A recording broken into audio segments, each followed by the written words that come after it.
Bienvenidos a un nuevo Deep Dive.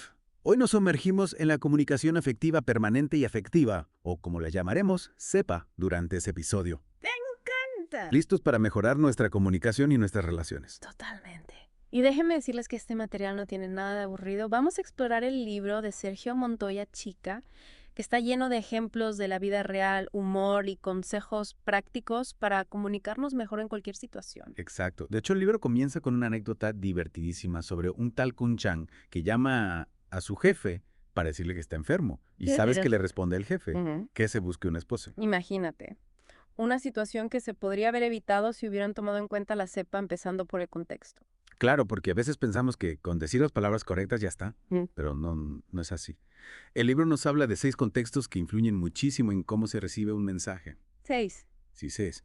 El fisiológico, el físico, el clima de la relación, el nivel de preparación, el tiempo y la disposición interna. ¡Wow! Son muchísimos factores a considerar. Imagínate no tener en cuenta uno solo. Sería un desastre. Por ejemplo, imagínate que tienes que dar una presentación importantísima en el trabajo, pero no has dormido bien, estás en una sala ruidosa y llena de distracciones, y para colmo tu jefe está de mal humor. ¿Crees que tu mensaje va a llegar con la misma fuerza? Para nada. Es como una receta, si le falta un ingrediente, el resultado no va a ser el mismo. Exacto, y por eso la PIAS de cepa, que significa permanente, es tan importante. No se trata de tener una sola conversación y ya, sino de estar constantemente evaluando, ajustando y volviendo a conversar. Es como una planta, ¿no? Necesita cuidados constantes, agua, luz, un buen ambiente. Y hablando de ambiente, ¿te acuerdas del ejemplo de Juan y María, que se pelean por un cumpleaños? Claro. No. Un clásico: Juan, con la cabeza en mil cosas, se olvida del cumpleaños de María y ella se siente ignorada y poco apreciada. Y ahí es donde entra en juego la A de cepa, que significa afectiva. Porque no se trata solo de transmitir información, sino de hacerlo con empatía, con genuino interés por el otro. Si Juan hubiera estado más presente y atento a las necesidades de María, la situación se habría resuelto de otra manera. Totalmente. Y para lograr esa comunicación afectiva, el libro nos invita a hacernos una serie de preguntas, empezando por: ¿realmente nos gustan las personas? ¿Nos situamos en una posición de igualdad con los demás sin importar sus diferencias? Preguntas que nos hacen reflexionar profundamente sobre nuestra forma de relacionarnos con los demás. Exacto. Y si queremos mejorar nuestra comunicación, tenemos que empezar por ser honestos con nosotros mismos y analizar nuestros propios patrones. El libro profundiza en esto a través de la evaluación de la comunicación afectiva, contexto existencial, y nos invita a entender cómo nuestra forma de ser influye en nuestra manera de comunicarnos. Claro, porque a veces tenemos ciertas ideas preconcebidas sobre las personas o prejuicios que nos impiden conectar con ellas de forma genuina. Y eso nos lleva al siguiente punto de la evaluación: los factores fisiológicos. A veces olvidamos que para comunicarnos bien, nuestros órganos deben funcionar correctamente. Es verdad. La vista, el oído, las cuerdas vocales. Si algo falla en ese sistema, la comunicación se ve afectada. Y no solo eso, también hay que tener en cuenta factores menos evidentes como dificultades del habla, tartamudeo o problemas de aprendizaje como la dislexia. Todos estos aspectos influyen en nuestra capacidad de comunicarnos con fluidez. Claro, y cada desafío requiere estrategias específicas para superarlo. Por ejemplo, una persona con dislexia puede necesitar más tiempo para procesar la información escrita o puede preferir la comunicación oral. Exacto. Y hablando de comunicación, no podemos olvidar la importancia del lenguaje no verbal, que es el siguiente punto que aborda el libro Gestos, postura, tono de voz. A veces dice mucho más que las palabras. Totalmente. Recuerdo una vez que estaba en una entrevista de trabajo, y aunque mis respuestas eran buenas, mi lenguaje corporal me delacaba. Estaba tan nerviosa que no paraba de mover las piernas y me mordía las uñas. Seguro que el entrevistador se dio cuenta de mi inseguridad. Claro, porque aunque no lo digamos con palabras, nuestro cuerpo transmite mensajes constantemente. Y el libro nos ayuda a ser más conscientes de nuestra comunicación no verbal. Por ejemplo, nos hace preguntas como: ¿soy consciente de cómo gesticulo cuando hablo? Me doy cuenta de cómo mi tono de voz puede influir en el mensaje que quiero transmitir. Me han causado problemas mis reacciones no verbales en el pasado. Todas estas preguntas nos invitan a observarnos a nosotros mismos y a entender cómo nos perciben los demás. Y hablando de percepción, el libro también nos habla de los obstáculos físicos que pueden dificultar la comunicación. Cosas tan sencillas como el ruido a la distancia o la falta de contacto visual pueden generar grandes malentendidos. Imagínate, intentar tener una conversación importante en un bar ruidoso con la música a todo volumen, o hablar con alguien que está a kilómetros de distancia por videollamada y con la cámara apagada. Sería un caos, ¿verdad? Por eso el libro nos recomienda buscar un ambiente adecuado para comunicarnos sin distracciones, con buena iluminación y una distancia que nos permita sentirnos cómodos. Exactamente. Y no solo eso. También es importante mirar a la persona a los ojos, estar al mismo nivel si estamos sentados que ambos estemos sentados, y evitar cualquier tipo de barrera física entre nosotros. Pequeños detalles que pueden hacer una gran diferencia. Y ahora entremos en un terreno un poco más pantanoso, los vicios comunicativos.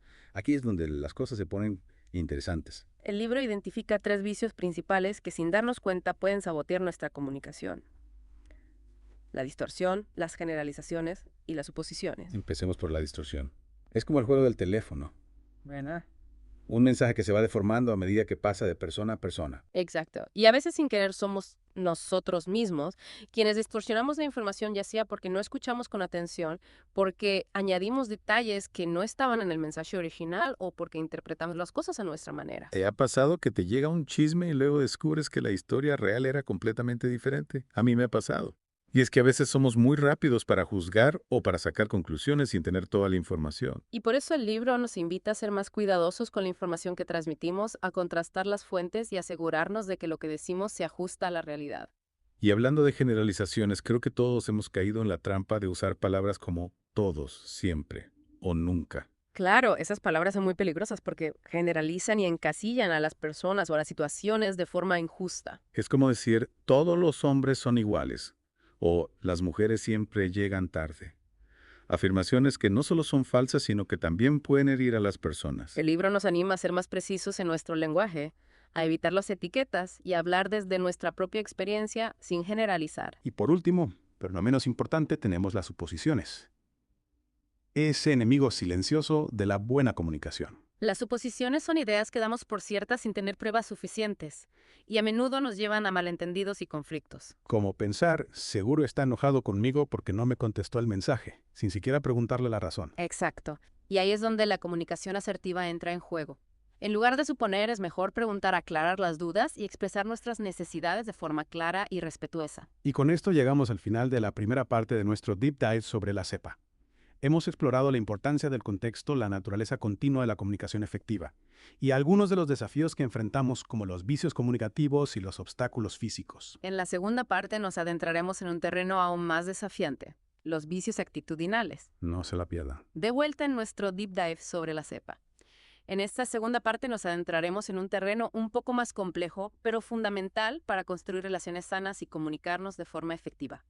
Los vicios actitudinales. Exacto. Ya hablamos de los vicios comunicativos en la primera parte, pero ahora nos toca analizar esos patrones de comportamiento que sin darnos cuenta pueden sabotear nuestra comunicación. El libro de Sergio Montoya Chica nos presenta 3 vicios principales: la culpabilización, la manipulación y la intimidación. 3 actitudes que, aunque a veces las usemos de forma inconsciente, generan un impacto negativo en nuestras relaciones. Empecemos por la culpabilización. Creo que todos hemos pasado por momentos en los que, en lugar de asumir nuestra responsabilidad, buscamos culpables fuera de nosotros. Es una reacción natural, ¿verdad? Cuando las cosas no salen como esperamos, es más fácil echarle la culpa a alguien, a algo externo, que hacernos cargo de nuestras propias acciones. Es como cuando éramos niños y rompíamos un jarrón jugando a la pelota.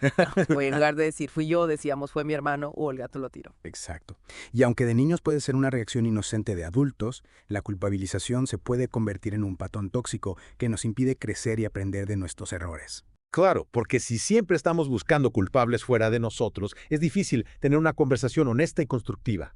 El libro nos invita a reflexionar sobre nuestra tendencia a culpabilizar a otros. Nos plantea preguntas como: ¿suelo culpar a otros de lo que me sucede? ¿Reconozco mi responsabilidad en los problemas que enfrento? Preguntas incómodas, pero necesarias para tomar conciencia de este hábito y empezar a cambiarlo, porque al final asumir la responsabilidad de nuestras acciones nos empodera y nos permite tener un mayor control sobre nuestras vidas. Totalmente. Y ahora hablemos de la manipulación, ese vicio que a veces es tan sutil que cuesta identificarlo. La manipulación se basa en el control, ¿verdad? En usar diferentes estrategias para conseguir lo que queremos, aunque eso implique engañar o aprovecharnos de los demás. Exacto. Y aunque todos en algún momento podemos caer en la tentación de manipular, hay personas que lo hacen de forma sistemática, convirtiéndolo en un estilo de vida. Y déjenme decirles que es agotador tratar de comunicarse con una persona manipuladora. Nunca sabes si te está diciendo la verdad o si está usando alguna estrategia para conseguir algo de ti. El libro nos ofrece algunas pistas para identificar a las personas manipuladoras. Suelen usar frases como: si realmente me quisieras, harías esto, nadie te va a querer como yo.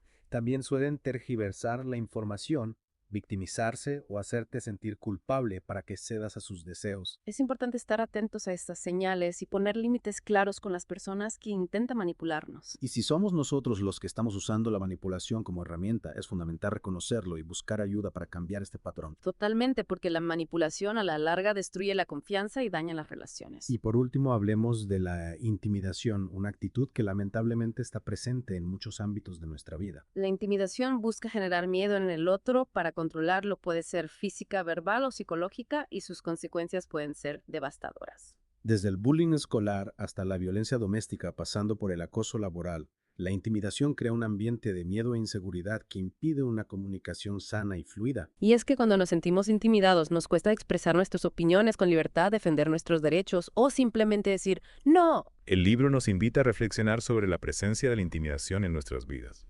Hemos sido víctimas de la intimidación. Hemos intimidado a alguien, aunque sea de forma inconsciente. Y también somos capaces de identificar la intimidación en nuestro entorno y de tomar medidas para detenerla. Son preguntas importantes que nos ayudan a tomar conciencia de este problema y a buscar soluciones. Y hablando de soluciones en la tercera parte de este Deep Dive, exploraremos las herramientas y estrategias que propone el libro para superar estos vicios actitudinales y construir una comunicación más sana y efectiva. No se la pierdan. Bienvenidos de nuevo a nuestro Deep Dive sobre la cepa.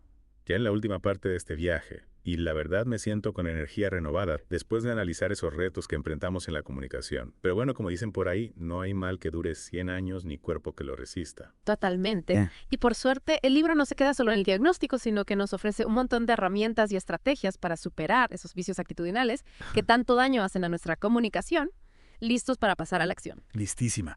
Siento que ya hicimos una buena introspección, identificamos nuestras áreas débiles y ahora estamos listos para convertirnos en maestros de la cepa. ¿Por dónde empezamos? Bueno, el primer paso, y esto es fundamental, es tomar las riendas de nuestra propia comunicación.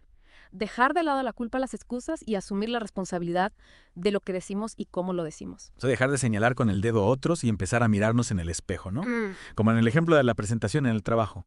Si no dormí bien, si no me preparé lo suficiente, si no supe manejar el mal humor de mi jefe, pues la responsabilidad es mía. Exacto. Y al asumir esa responsabilidad, ganamos poder para cambiar las cosas. Ya no somos víctimas de las circunstancias, sino protagonistas de nuestra propia historia. Me gusta esa idea. Y hablando de protagonistas, el libro también destaca la importancia de la inteligencia emocional en la comunicación efectiva. ¿Cómo podemos gestionar mejor nuestras emociones para comunicarnos de forma más asertiva? La clave está en aprender a reconocer nuestras propias emociones y las de los demás. Entender qué nos detona, qué nos hace sentir alegría, tristeza, ira, miedo, y a partir de ahí desarrollar estrategias para gestionar esas emociones de forma saludable. Claro, porque si no somos capaces de controlar nuestras propias emociones, es muy probable que terminemos diciendo o haciendo cosas de las que luego nos arrepintamos. Exactamente. Y por otro lado, si aprendemos a leer las emociones de los demás, podremos comunicarnos con mayor empatía y comprensión. Hablando de empatía, el libro nos recuerda la importancia de la escucha activa. No se trata solo de oír, sino de prestar atención real a lo que el otro nos está diciendo, tanto con sus palabras como con su lenguaje corporal. Es como si pusiéramos en pausa nuestros propios pensamientos y juicios para conectar de verdad con el otro. Intentar entender su perspectiva, sus emociones, sus necesidades. A veces estamos tan ocupados pensando en lo que vamos a decir que no escuchamos realmente al otro. Y eso genera un cortocircuito en la comunicación. Totalmente. La escucha activa requiere práctica y paciencia, pero es una herramienta fundamental para construir relaciones sólidas y resolver conflictos de forma constructiva. Y si a esto le sumamos la capacidad de ser específicos en nuestra comunicación, de evitar las generalizaciones y las suposiciones, de preguntar cuando no entendemos algo, de expresar nuestras necesidades de forma clara y respetuosa. ¡Wow! Creo que tenemos la fórmula mágica para una cepa poderosa. Sin duda, no es un camino fácil, requiere esfuerzo y compromiso, pero las recompensas son enormes. Para terminar, me gustaría retomar la pregunta que planteaba Sergio Montoya Chica al final del libro.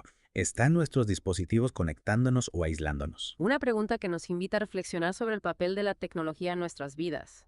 Tenemos más herramientas que nunca para comunicarnos, pero a veces parece que nos comunicamos más con nuestros dispositivos que con las personas que tenemos a nuestro lado. Es verdad. Las redes sociales, los mensajes instantáneos, las videollamadas nos mantienen conectados a nivel virtual, pero a veces nos desconectan de lo que realmente importa.